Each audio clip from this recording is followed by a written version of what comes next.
together. If she doesn't grow up, we're never gonna make it. He's not.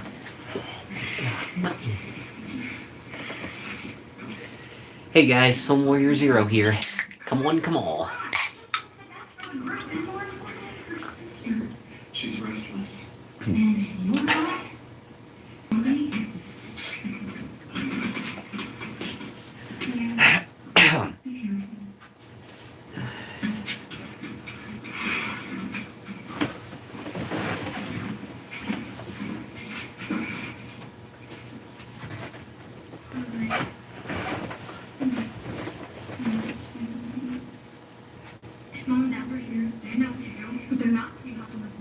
Hey guys. Come on, come on. Found something that I thought you might like.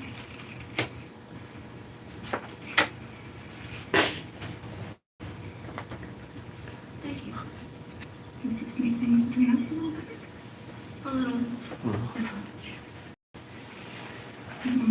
Alright guys, I'm gonna be reading out loud some of what's left of the Howling.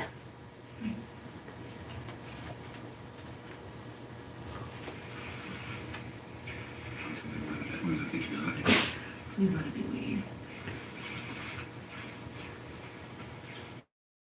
Inez turned up the narrow road. Suddenly, Karen could hold herself in check no longer.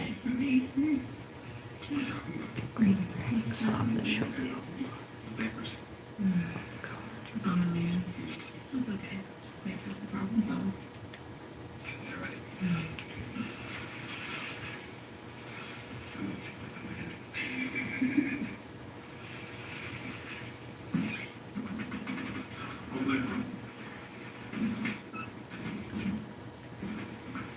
It looks like the homestead is about 2 days travel from here, so I definitely think we should rest up before we go. I think we should stay here tonight. Oh, that's a good idea. It's more doesn't lot. So we put a block over. I don't think anyone has much energy left, and I don't know about you, but I don't want to get caught in those kids. We used to just do that. I agree with Kathleen. Hey guys, Film Warrior Zero here. Staying here's full of shit. Hey Brandy Hauser, thanks for liking my live. Feel free to share this video or this live with others if you guys can. I'm glad all you are here because I'm also reading Gary Brander's The Howling book. You know, I love Joe Dante's Howling movie. So I was thinking I might as well try to read the original book. Hey, Suzanne. I mean, maybe when I get a little more on the roll, I'll eventually share my name with you guys. But you know, I like to stick with you know, the name with my channel because Film Warrior Zero can kind of sound almost like a superhero name. My dream is crazy. Well, if you think about it, a lot of dreams are crazy, but still, they are still, if you're passionate about it and you're willing to work hard for your dreams, they'll eventually become reality. Still, while you guys are here, I can read some of this book to you if you guys like. I only have, well, like, I don't know, 8 chapters left to go, but I'll gladly read a little bit to you. Let's see, I'm on page 155. Inez turned up the narrow road. Suddenly, Karen could hold herself in check no longer. She broke into great racking sobs that shook her whole body and couldn't stop. Inez brought the car to a stop and took Karen in her arms. Karen responded instantly, pressing herself against her friend. For the first time in many days, Karen relaxed completely and let the tears come. Her locked-in emotions flooded out as though a gate had been opened. After several minutes, the convulsive sobbing eased, and she was able to draw a full breath. Still, in her need for another human being, she continued to cling to Inez. "Is the whole world insane?" she said, her face pressed to Inez's shoulder. "Or are we?"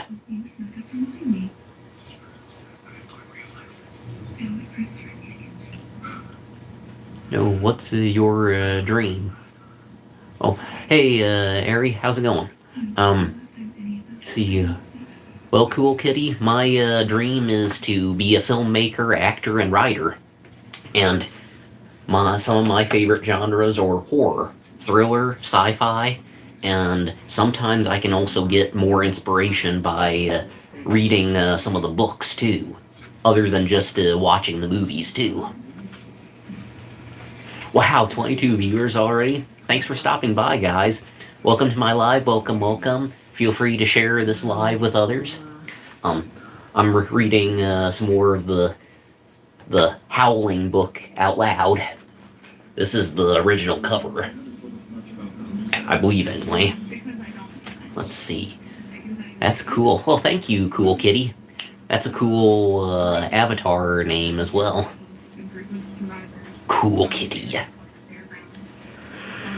Okay, things will work out, Inez said softly. We mustn't give up. You're the only one I have anymore, Karen said. Roy is so strange lately. I can't even talk to him. Dr. Volkman seems to so removed from things, and Oriole Jo Levette, well, she's just Oriole. There's nobody else. I need you, Inez. Inez stroked Karen's arm and leaned close. Her lips brushed Karen's hair. Abruptly, she pulled away. I'll take you home now, Karen. Karen straightened in the seat and looked at her friend. Is something wrong? Nothing is wrong. I have things I must do, that's all.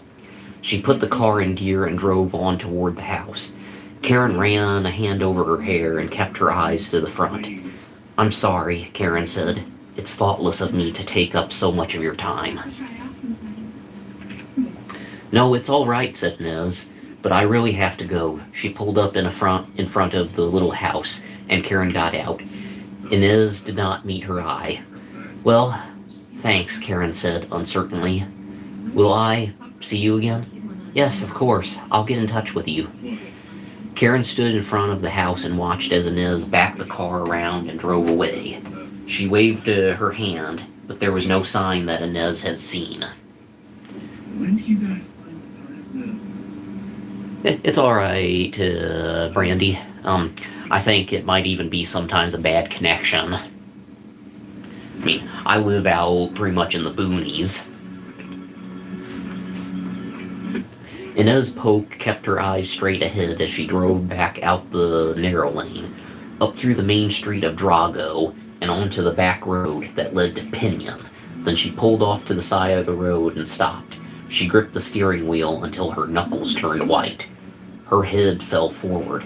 Oh my God, she said in a voice twisted with pain. I thought that was all behind me. She could still feel the press of Karen's soft body against her own. How close she had come to making a terrible mistake. Irresistibly, her thoughts were drawn back through time, back to the years in the convent when she was known as Sister Adelaide. For the 1000th time, she relived the night the young novitiate had come to her room. The girl was in tears, shaking with a fear she could not name. Inez had taken the girl's hand and sat with her on the narrow bed. She had spoken words of comfort and faith while she stroked the girl's smooth white hand. Gradually, she became aware of a response in her body. It was a yearning, a need that was utterly foreign to her. It had seemed the most natural thing in the world to take the girl into her arms. The girl had come willingly, no, eagerly. Without consciously making it happen, Inez had found herself lying on the bed with the girl, naked. The girl touched her and caressed her in ways Inez could not have imagined. Okay, now, hey, guys. Thank you for the like, Brandy. Thank you, thank you. I really appreciate it. What do you think of some of the verses of the Howling book I've already read so far? I mean, hey, I did not expect that. I didn't.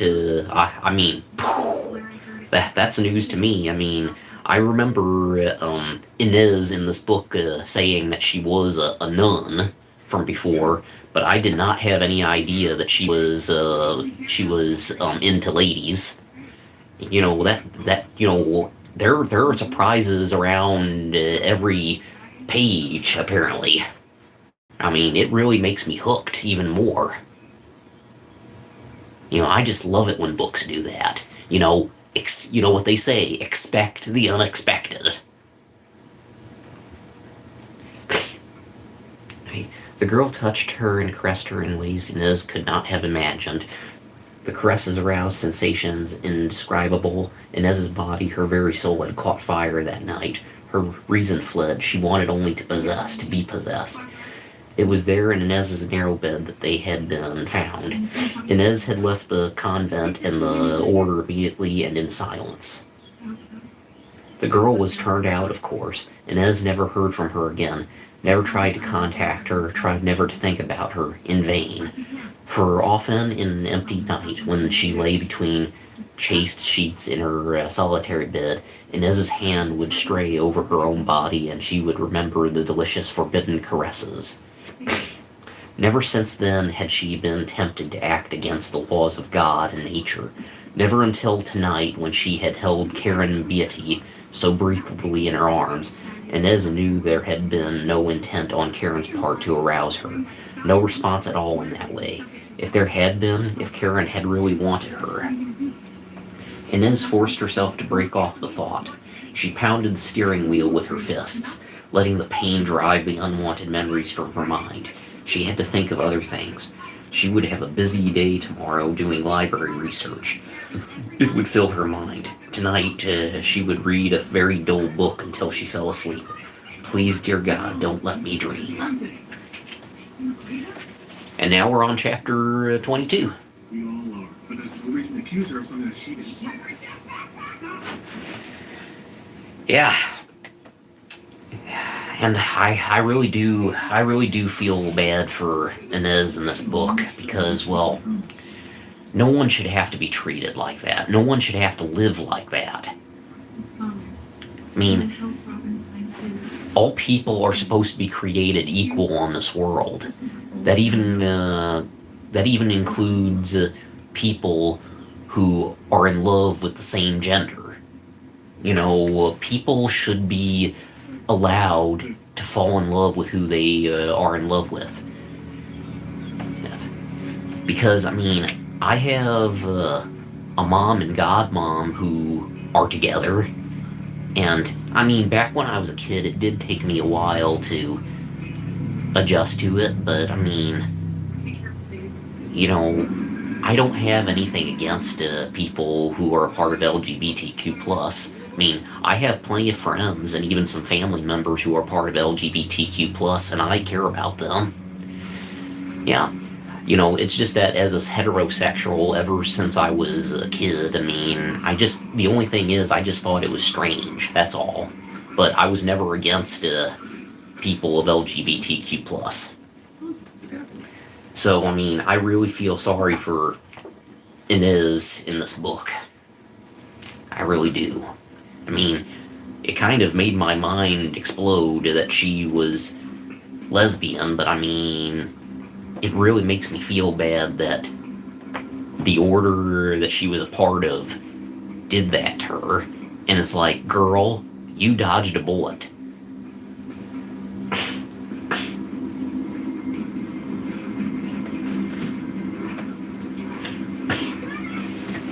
Girl, you...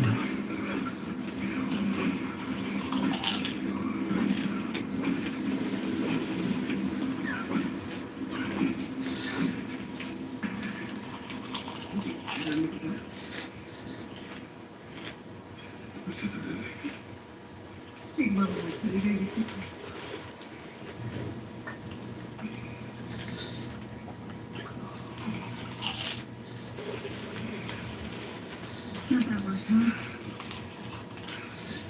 You look like her. Hey, oh shit, good. Have you got some dance? Who's hungry? Come on, everybody come grab a can.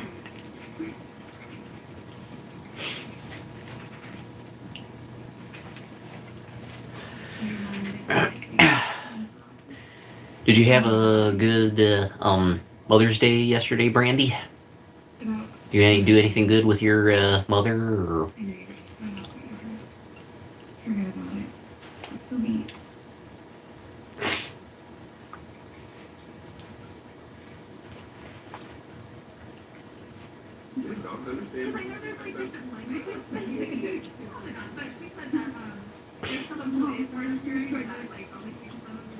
see, chapter 22. See, Roy Beatty heard Inez's car approaching well before it reached the house. Since the other night when whatever it was had happened to him in the woods, Roy's hearing, along with his other senses, had become unnaturally keen. He was aware of the change, particularly at night. As he lay sleepless beside Karen, he could hear a whole symphony of night sounds that had been inaudible to him before. Tiny forest creatures chittered and squeaked, trees groaned, their branches clacked and whispered in the dark. The house itself had a score of voices as boards creaked, a shingle flapped, a stone foundation settled another millimeter. The nights were restless times for Roy. He had acquired an ache in his joints that came when the sun went down and made it difficult for him to find a comfortable position in bed. Knowing how worried Karen was, he held himself still and pretended to be asleep whenever she looked over at him. All the time his mind was fully alert and ranging far from the bed where he lay. In the daylight hours his nerves jumped like worms on a griddle. Although he tried, he could not sit still for more than a few minutes. Karen's presence in the same room irritated him for no reason. Only when he walked in the forest did Roy find partial peace. Striding along through the brush, inhaling the myriad new smells, listening to the daytime forest music, so different from that of the night, Roy knew a kinship with his surroundings, but even at those times, he felt incomplete. When he returned home after hours of walking, ever. Well, thanks for the likes. Thank you, thank you. Welcome to my live. Welcome, welcome. Come one, come all. I'm reading The Howling. I thought that I would do a little bit of, just a little bit of storytelling of the book that I'm reading. Right now, Karen's husband, Roy, is starting to go through some of the change. Now, I mean, I don't mean like the full-blown transformation, but he's feeling his unnatural, keen senses. Okay, Roy had tried very hard to remember what had happened to him the night Karen found him lying outside the door. All he could bring to mind were vague, shifting images. There was some kind of an animal, of that he was sure, and the eyes, always the eyes, green as jade, eyes that knew him too well. But the picture would never form completely, and as his head began to hurt, Roy would give up trying. He heard Inez Polk's car drive away. A minute went by before Karen came into the house. She was blurry and red around the eyes. "Oh, you're home," she said. "Yes, I found your note. Is anything wrong, Karen? Have you been crying?" She started to come to him, then something seemed to stop her, hold her back. "Roy, are you feeling well enough for us to leave?" "Leave? What do you mean, leave?" "I want to go away from this place. It's not healthy for you or for me." "Leave Drago?" Sudden apprehension sent a chill through him. "The other day you said we would go back to Los Angeles. I'm ready now." "I don't remember saying that. If we don't get out of here, something awful will happen to us. I know it." Roy stepped toward Karen and put his arms around her. She was stiff and unresponsive. He released her. "All right, if you want to go, that settles it. We'll go." "When?" "We can't just walk away. It will take time to make arrangements. We'll have to do something about this house, and we sublet our place in the city for a full 6 months. How soon can we go?" Dang, I don't know. Roy felt an anger building that was far out of proportion to the cause. He had an effort to be calm. If you're in such a hurry, why don't you go back alone? I'll come after I get things straightened out. I don't want to do that, Roy. I want us to leave together. All right, he said. We'll leave in a week. That will give me time to tie up loose ends here and find somewhere for us to stay in Los Angeles until we can get our apartment back. Thank you, darling, Karen said, greatly relieved. Sure. Roy continued to fight down the irrational anger. Now that's settled, why don't we have a drink? Are you sure it will be all right for you? Hell yes, there's nothing wrong with me. I'll mix them. Are martinis all right? Sure, fine. Roy had not taken a drink since his experience in the woods. He had no desire for alcohol now, but having a drink had seemed like a good way to get off the subject of leaving Drago. The raw smell of gin burned his nostrils as Karen stirred the cocktails out in the kitchen. She brought in 2 icy glasses and handed one to Roy. He took a sip, swallowed, and the liquor tore at his throat like broken glass. He fell into a coughing spasm. Karen quickly, putting down her own glass, came to his side. Are you all right? It took several seconds for Roy to get his breath back to answer. Some of it went down the wrong way, I guess.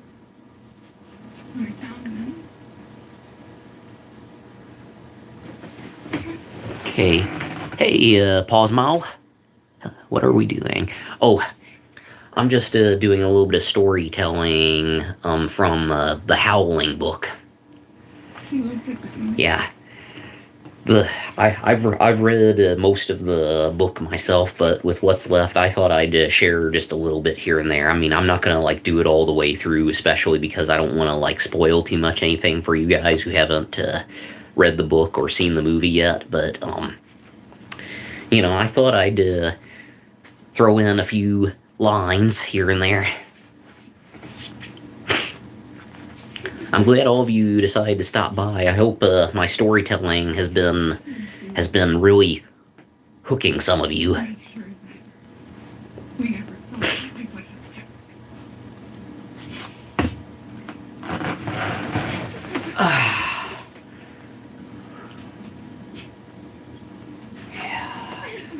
Eat some more popcorn.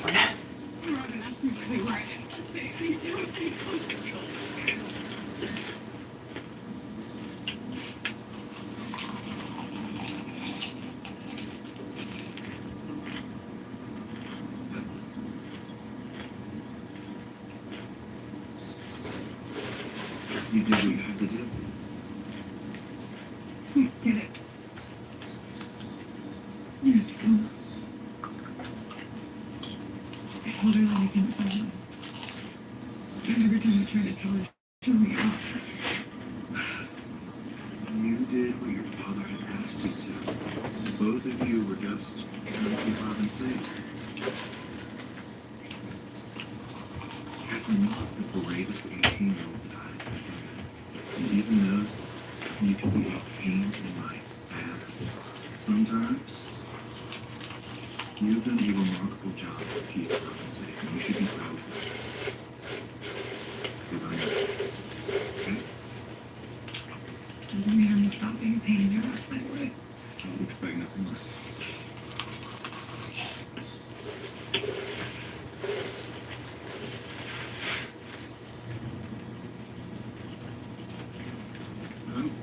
Throw everybody on those papers. Maybe it's a good thing. I mean, you're drawing this song without getting home, right? I'm just curious what's up.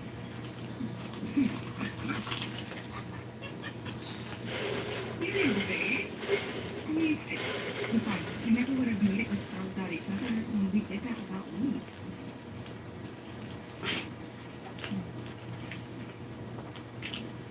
It's not anymore. Everyone that happens to our family. Every day. You know, brother been married? And don't think it's the reaction when the first time you did it. So your father comes around. You, 17 years old, you have no idea what you're getting into. Only they know what you.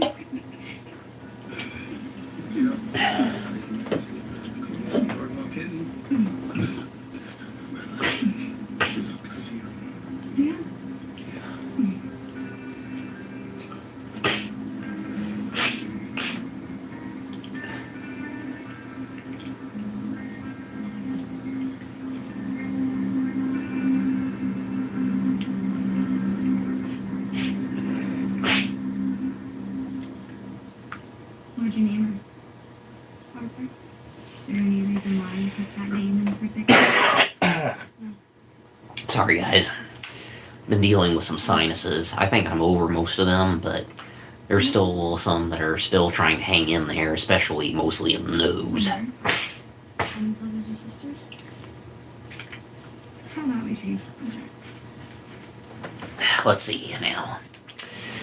I think what I'll do is, I'll try to go through maybe one or two more pages, and then after that, I'm going to stop there because I don't want to really spoil too terribly much of the book. Because, let's just say that, if there does come a time where I might want to do an actual more of a storytelling live with a book like this, I'll probably do that, plan that for a better time. However, I'll still read just a tiny bit more, and after that, I highly encourage you guys to, if you guys are interested in horror as well as werewolf books and movies, I highly recommend that you get to the Howling novel, Howling 1, 2, and 3, and also watch the 1981 The Howling movie. I mean, there are plenty of other The Howling movies, but the first one is always the best. And its reboot, The Howling Reborn, is also pretty good. It is a pretty good refresher for it. Kind of a little bit different as well, more high school based, but still. Both The Howling and The Howling Reborn. As for all the other Howlings, like The Howling 2, 3, 4, 5, 6, 7, those are crap. Pretty much. I mean, The Howling 2 was okay. The Howling 3 was, in its own way, it was good. A different change of pace, and kind of cute, too. A few parts here and there were pretty cute and romantic. But, don't take my advice for it. When it comes to the books, you can get to these paperback books on Amazon for $16 to $17 each. So that it's not bad. But anyway, to continue, page 161. Maybe you shouldn't drink on an empty stomach, and that's Karen speaking to Roy again. Roy sniffed at the glass in his hand, and his stomach turned over. Maybe you're right. He set the glass down and moved away from it, trying to mask the overpowering revulsion he felt. I'll start dinner, Karen said. What would you like to eat? It doesn't matter. The truth is, I'm not very hungry. You really should eat something. You've barely touched your food the last 2 days. Cut it out, will you? You're starting to sound like like a Jewish mother. What Roy could not tell his wife was that he did have a hunger, a bone, a deep gnawing need for something. He didn't know what. I only asked what you wanted for dinner, she said. I don't give a darn, he snapped. Cook anything you want. Karen looked up at him quickly. The hurt in her eyes made him want to reach out for her, but he could not. She turned away and went into the kitchen. For their dinner, she prepared pork chops with baked potatoes, creamed carrots, and a green salad. Roy barely picked at the vegetables.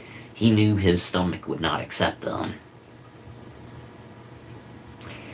Is something wrong with the food? Karen asked. It's fine. Too bad you burned the pork chops, though. They aren't burned, Roy. They're done the way I always do them. Then you always burn them? Karen chose her words carefully. You have to cook pork well. You know that, Roy. He slapped his napkin down and left the table. I don't want to argue about any stupid pork chops. For the rest of the evening, Roy pretended to work while Karen pretended to read. At last, it was time to go to bed. Roy got in next to his wife and lay rigidly stiff, not wanting to touch her, praying that she would not touch him. Well, I guess when you have a husband that apparently is going through some changes, that sort of attitude of his is to be expected. Welcome to my live. Welcome. Hi, Mask of TW, or wait a minute, Mask off TW. How's it going? Did everyone have a good Mother's Day? I had a pretty good Mother's Day with both of my mothers. We went to Jade Buffet, my treat,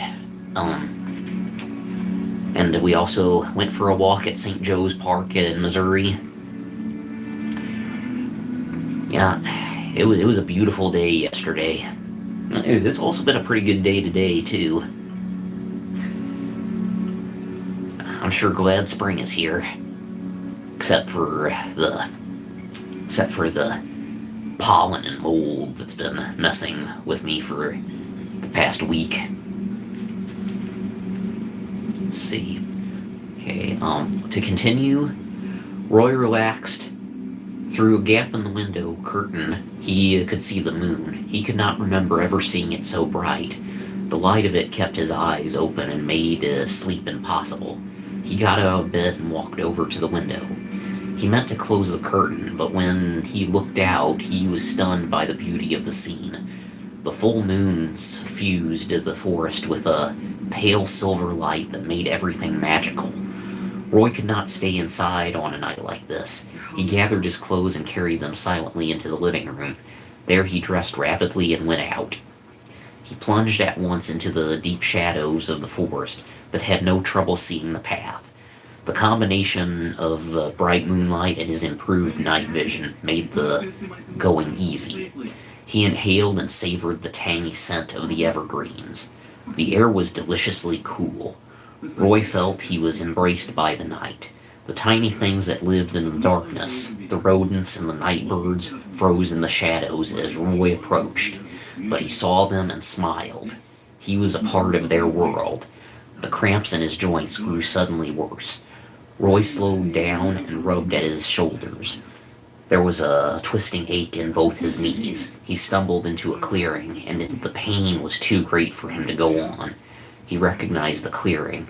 It was the place where he had come upon Marcia Lura, the night he had gone looking for Karen's wolf. It seemed so very long ago, yet it was less than a week. Breathing became difficult. Roy tore at his collar. It was loose at the throat, yet it choked him like a noose. And I'm gonna stop right there. Let's see.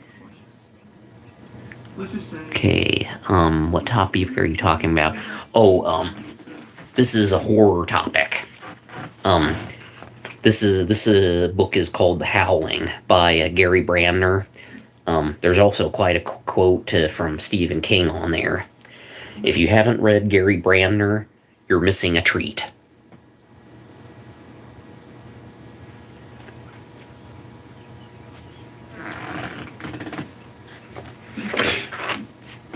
Yeah, well, sorry about that, Mask off TW. I was doing storytelling for my audience. If you'll follow me.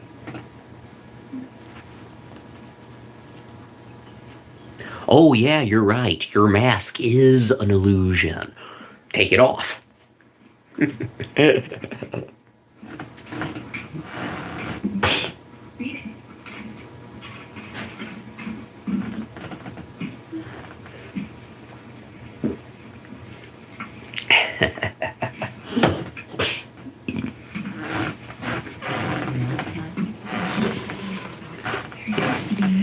Anyway, guys, to any of you who like horror thrillers and stuff like that, or especially werewolf movies and books, again, I highly recommend the Howling book series. There are 3 books: the Howling 2, and the Howling 3.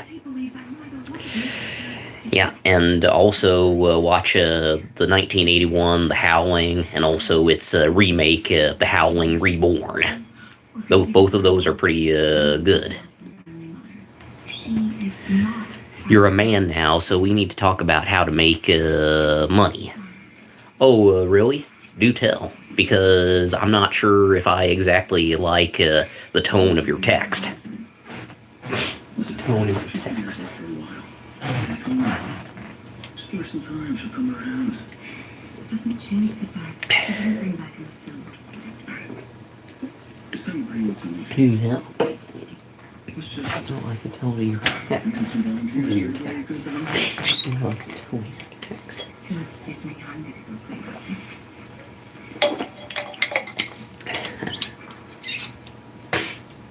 That's the tone of your... Because you... Once you're available, Shut up. with Mr. Steele. Thank you for being the father that used to us. And you pay my husband How close do you want me to get? as close as you need to be. Is there a problem?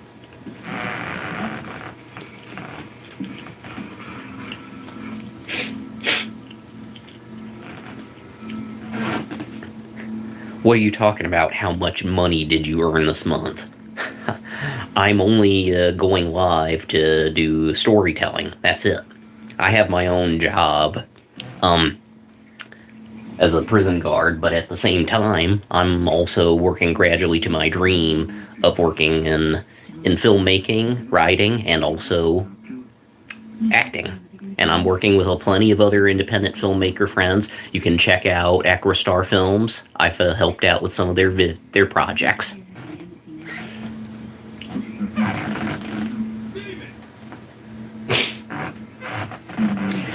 Well, guys, glad that I could share some of that story with you.